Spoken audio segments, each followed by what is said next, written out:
Alrighty, guys, let's go over this three-game shit slate that we have. Actually, it's a pretty good three-gamer, actually, I might say. But what do you know? I got absolutely torched again in NBA DFS. So I also played night slate. You want to know who was in my lineup? Jordan Clarkson gets ejected. He didn't lose any time, so I can't really say that. But Colin Sexton in my lineup. You want to know how many injuries I've had in the past week? I have had 17 injuries in my lineup in NBA and NFL in the past week. But if you don't know who I am, my name is Shook. I got to stay positive. There's always a slate tomorrow. I'm going to cash one day at this point. Yeah, I'm going to cash. Tomorrow is the day. But yeah, my name's Shook. I make posts over here on this Reddit, DFS Sports subreddit. I make NFL posts, NBA posts. Already have my NFL video up for tomorrow. And then NBA posts, I make posts. I update the post with all the news that comes out, as you can see here. And then people, what the fuck just happened? Wait, why did it just go back to this page, man? But yeah, people ask questions. We have good people talking strategy over here. I reply to all of you if you ever need help with questions, or just in general, I reply to all of you. So, if that is something you are interested in, I think you should personally. I think it's a great way to get better. So check it out. If you ever need to get a hold of me, you can message me on Reddit, or you can message me on Twitter at ToryLangley1992. And yeah, let's take a look back at my lineup from tonight. So I show you guys my lineup every day. I'm the only one doing this that makes videos. So you can track my results. So if you've been tracking my results for the past 4 days, I've been getting absolutely destroyed. So Westbrook, Poole, Beasley, Giannis, Bryant, Schroeder, Kuzma, Kessler was my lineup for tonight. The core that I had for today was Russell Westbrook, Jordan Poole, Thomas Bryant, Walker Kessler. All absolutely smashed. Unfortunately, Westbrook lost minutes due to the blowout. Only played 28 minutes. He was on pace to go for 40. Just unfortunate there. You're asking yourself why I played Kyle Kuzma. Why? Why did I play Kyle Kuzma? Let me tell you why. I know it's an absolute probably fish play. I will say one of the best players in the world played Kyle Kuzma. So maybe it wasn't too bad of a fish play, but... So here's the deal. I wanted Westbrook, I wanted Bryant, I wanted Schroeder. Those three guys locked. I have my lineup built. Those three guys locked. So I'm like, okay, cool. I like my lineup. Then we get news Walker Kessler starts. I'm like, okay, Walker Kessler is a really freaking good point per minute guy. He is a must. I want him over Kuminga. So I told everyone in the Discord, I was like, I want Kessler. He is a core play over Kuminga. That obviously locked up my util spot. I wasn't getting off Poole, so I didn't have a shooting guard spot. And I wasn't getting off Giannis. I thought he was my favorite spend up on the slate. So I had all these spots locked. So I had 8.2K left for forward, or no, 8.4K. I could have went DeMar DeRozan, which might have been the best choice, but I think Kuzma had much more upside with the rebounding. So I went Kuzma. Obviously, it wouldn't have mattered. Giannis Antetokounmpo got into absolutely massive freaking foul trouble, low ownership. Also, guys, Walker Kessler, one of the best point per minute guys in this price range. If you go from 5K and below, Walker Kessler is one of the best point per minute guys. Only 20% owned.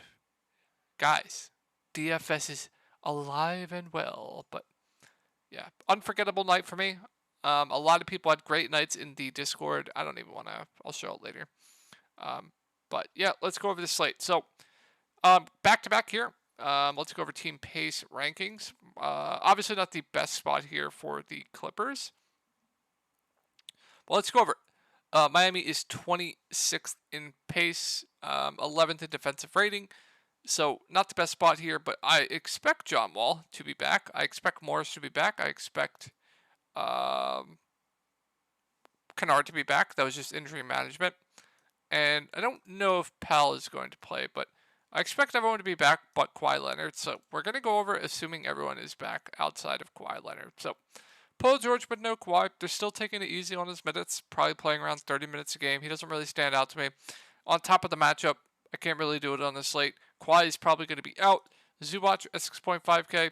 Did play huge minutes, but just there for me. It's a really, really tough matchup. Just a dart for me. With everyone back, I don't really think I can get to Reggie at that price. I don't think I can get to Morris at that price. Terrence Mann had a really good game today, played 37 minutes, but with those guys back, he'll probably lose some minutes. I feel like that's chasing if we go there. Not going to get to anyone else. If Morris is out, you can consider Batum, who played 38 minutes tonight. I think he's playable regardless. I actually think he's a fine value play regardless because Kawhi is going to be out. I'd assume Batum definitely benefits from that. Covington played 25 minutes tonight. I don't think I can do it. He'll be in the rotation with Kawhi out, though. Not much, man. Not much on the Clippers for me, personally. Let's go over Miami. Clippers, they play slow, right? Yeah, 22nd in pace, 22nd in defensive rating. No, they're good defensively. What am I talking about? 5th in defensive rating. So, Jimmy Butler is the only true questionable tag here. I'm assuming everyone else is in. Everyone else is going to be in. So, we'll go over both ways. If Butler is in, that kind of really muddies the waters for me, for Miami. Like, I think Butler would be an interesting spend up at 8.6K. There isn't a lot of spend ups on the slate. It's a high floor, high ceiling. Not necessarily the best matchup, but I would definitely have consideration in him now that him and Bam Adebayo are about the same price. Bam Adebayo would be fine. I would certainly be off Tyler Hero probably at this price tag if Jimmy Butler is back. Would be off Lowry, would be off Strauss, would be off Martin. Oladipo is expected to be back. Played 19 minutes last game. I don't think I'd be going there. Highsmith would be out of play. And then I wouldn't be touching any of this disgusting value. But if Butler's out, that changes some things. Bam, Harrow, I think are both very solid plays if Jimmy Butler is out. They're just playing massive, massive minutes right now. But no Butler, these two are leading the way, doing everything for the team, especially Tyler Harrow, has been absolutely phenomenal. So would like both of them quite a bit. Definitely do prefer Tyler Harrow to Bam Adebayo, point per dollar. Lowry went for 10 blocks and 10 steals last game, but he would be a fine play. Definitely prefer the other two. Strauss, Martin would both start. They're both just there for me. Strauss has a low floor, but has a high ceiling if he's hitting his shots. Caleb Martin, extremely low usage, better rebounder, but won't be scoring the ball as much. Oladipo, not going to get to him. Haywood Highsmith played 28 freaking minutes and went for 4 fantasy points, but when Jimmy Butler's in and he's like only playing 14 to 20 minutes a game, he's a fantasy point per minute player. I don't understand that, but yes, he would be in play. I don't think we need to go there, though. And yeah, that's it. Let's go over to Houston. So this game just looks phenomenal. I absolutely love this game. You can full stack this game. It just looks like sex, man. Yeah, what's not to love about this game? Spurs seventh in pace, and they are just so bad defensively. Last in the league.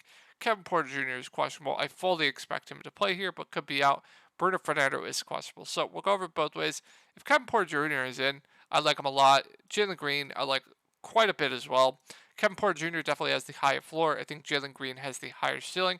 If they're hitting his shots, both are going to play huge, huge minutes. So do really like both of them. Second at this price tag is very, very intriguing. He fouled out in 34 minutes last game against Philly, albeit that game did go into over. It didn't matter. He fouled out. I don't know when he fouled out, actually. That's pretty important. We should be taking a look at this. I should have looked at this beforehand. So he fouled out in double overtime. So the game went into double overtime and he only played 34 minutes. I think normally we're going to get low to mid 20s minutes of second. And in this matchup and at this price tag, he has the upside to absolutely break the slate. So I do like Sengun a lot for GPPs. If he is going to get ownership, I think he makes for an interesting fade though, because his minutes are kind of all over the place. Jabari Smith Jr. has been playing a ton of minutes of late. Good rebounder. He's just there for me. If you want to go there, I'm fine with it. Terry Eason, interesting GPP value play. Really, really freaking good point per minute guy. But minutes have been all over the place. If Kevin Porter Jr. is out, I'd feel more comfortable that they play Eason more. So I am intrigued by Eason for GPPs. Eric Gordon, I think, is a solid value. We know what we're going to get from him on a nightly basis. 30 to 35 minutes. Good defender, can get you blocks, steals, get you a few rebounds, but more kind of relying on the scoring. But he's at a price point to where I don't really think he's going to hurt you. So I think Eric Gordon on this slate is a pretty good value play. Now, if Kevin Porter Jr. is in fact out, fire up all the Jalen Green. I think he looks phenomenal. Sengun would look better. Jabari would look better. Terry Eason, like I said, I think his minutes would be a little bit more secure. I think he'd be fine. KJ Martin, fine. But Eric Gordon, I think, would be a pretty freaking good value play with no Kevin Porter Jr. We saw him play 36 minutes of regulation up against Indiana, albeit similar matchup in pace and defensive rating. So, yeah, I think Eric Gordon would look like one of the better value plays on the slate if, in fact, Kevin Porter Jr. is out. Let's go over San Antonio now. So, really good spot here. Houston ranks, where do they have to be at the top? My eyes playing tricks on me. 15th in pace, 28th in defensive rating. So Vassell, doubtful. Jakob Poeltl out. Keita Bates-Diop out. Sochan out. Josh Richardson probable. Doug McDermott probable. So we all know Keldon Johnson's going to shoot 1 of 100 because I'm going to make him a core play in Discord and he's just going to burn all of us. But all in all, man, I don't see how you fade Keldon tomorrow. I think he makes for the best play on the slate. Personally, in my opinion, I think if this game stays close and he has just a decent shooting game, he is going to absolutely nuke the slate. So I absolutely love Keldon. I think Trey Jones is a pretty good play at 6.4K. Guards have been absolutely lighting up Houston, so I think Trey Jones looks really good. He'll play mid-30s minutes. He has a higher floor. Keldon definitely has a higher ceiling. Zach Collins, when will the faders be punished? The people that fade Zach Collins are running so freaking good, and it pisses me off. He gets into foul trouble every game. Listen, Zach Collins is a good point per minute guy, right? If he stays out of foul trouble, he's going to end with the flame. Quote me on that. But about 50%, maybe even more, he's going to be in foul trouble. So I do like Zach Collins' upside for GPPs, but if you play him, just be ready for pure pain when he gets into foul trouble. But if he stays out of foul trouble, I do like him. Now, with Keita Bates-Diop and Sochan out, I'd assume one of Richardson or McDermott starts. Maybe they start both, actually. I don't really know. We'll have to monitor that, but I think if Richardson either comes off the bench or starts, he's a pretty good value play. Now, he hasn't played in a while, but I would expect mid-20s minutes from him, so I do like Richardson for value, and I would expect McDermott to start. Pretty sure he would start. I think he's a pretty good value play as well. Going down a little bit further, Bassey has been in the rotation, obviously been gaining minutes from, what's his name? I'm losing my brain. Collins foul trouble.